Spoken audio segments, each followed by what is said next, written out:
University, and people walking around to keep everyone safe.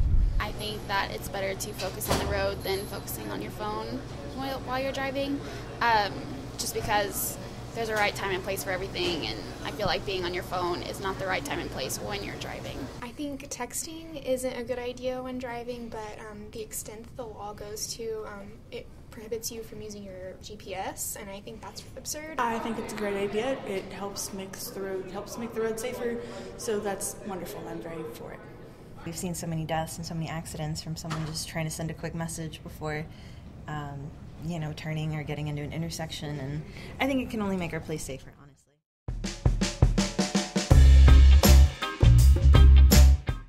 I don't believe they should be able to discriminate if their students are homosexual or not, but at the same time, they chose to go to a Christian college. I understand that they have their own personal values and beliefs as a university, but I don't think it's fair for them to release a statement on behalf of the entire student body if not everyone actually feels that way.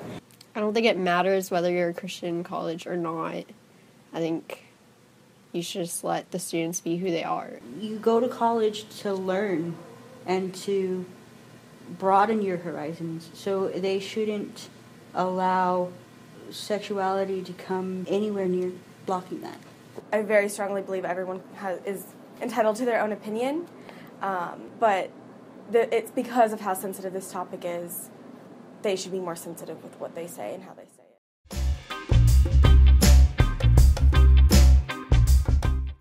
Starting later this week, drivers will now have to back into their parking spots along East Hickory Street in downtown Denton. Road crews are expected to paint the new parking patterns by this Saturday. This means drivers will now have to pull past their parking spot, signal, and back in at an angle. Director of Transportation Mark Nelson says he expects drivers to get used to the new change. Initially, there'll be a little bit of hesitancy just because it's back-in parking. It's something different than what they're used to, but once you do it once or twice, you kind of get used to it, and it's as safe, if not safer, than front-end parking. Back-in parking is used in several other cities, including Austin. Having the back of the car at the curb has proved a much safer opportunity for drivers, pedestrians, and bicyclists.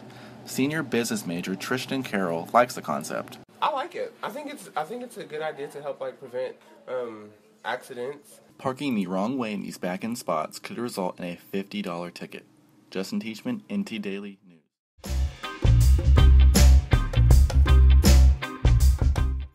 This week, auditions will be held for the Sexual Assault Awareness Student Showcase here at UNT this April. This is a chance for students to use song, dance, or other mediums to express themselves on the topic of sexual assault. The co-chair of the April Sexual Assault Awareness Month Committee, Tanya Glenn, says this event will help shine light on this issue. Students can become more aware of things that are going on with their peers, particularly in areas like this, because sometimes when people are the victims of sexual assault, they become isolated, and this is just helping raise awareness. Auditions for the showcase will be held today and tomorrow at the Eagle Student Services Center, room 255. The showcase will be held on April 15th from 6:30 to 9 p.m. in Sage Hall, room 116. Junior hospitality major Sean Alva is looking forward to the showcase. It's a really cool way to raise awareness for sexual assault because, sexual assault has been a huge deal on both campuses across the nation and across college campuses. But I can't wait to see how everything turns out at the showcase. I'll definitely be there. Students can visit the Eagle Student Services building for more information regarding auditions and the event. Justin Teachman, NT Daily News.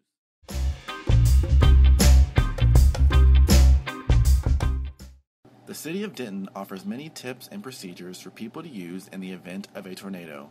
Their ultimate goal is for people to be as fully prepared as possible. The fire department runs an emergency management program that develops plans, procedures, and projects to prepare for disasters like tornadoes. Finding the safest place for shelter is one of the procedures that is very important for people to know.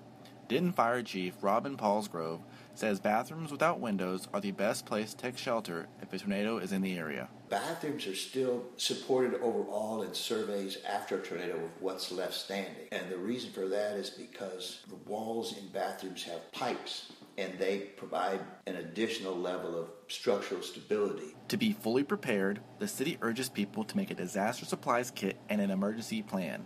In the event of a tornado, sirens will go off to alert citizens of impending emergencies like severe weather.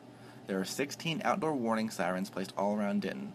If you cannot hear the sirens in your area or want to be more prepared, there are several things the city recommends. Code Red is an alert notification system that is free for citizens to receive alerts on incoming weather. Once alerted, tune into Denton's public radio station KNTU 88.1 FM for more emergency information updates.